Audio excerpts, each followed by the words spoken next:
The Scottish actor has a ball embodying the fashion designer who helped redefine American style in a light limited series that takes a soft look at legacies.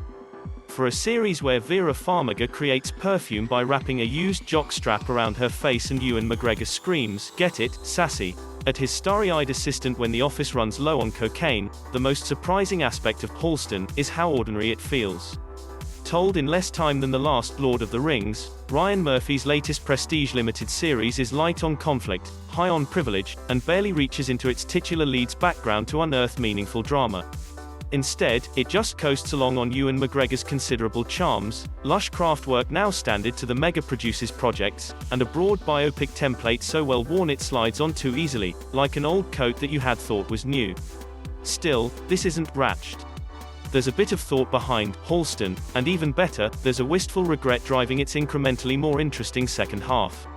With friends like Liza Minnelli, Krysta Rodriguez, and Joel Schumacher, Rory Culkin, parties in Versailles and Studio 54, and more glamorous couture than on any Emmy red carpet, it would have been easy for the limited series to fully embrace its lead's envious lifestyle and relish in the good times before they abruptly turned bad.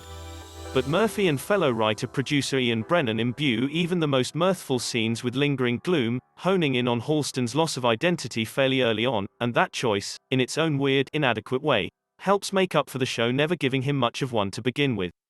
Halston starts right where you'd expect, childhood. As a young boy in Des Moines, Iowa, little Roy Halston Frowick hears his parents fighting and decides to cheer his mother up with a new hat. His tiny little fingers stitch together a feathery fedora that does the trick, and thus begins the journey from Farmboy Roy to Halston.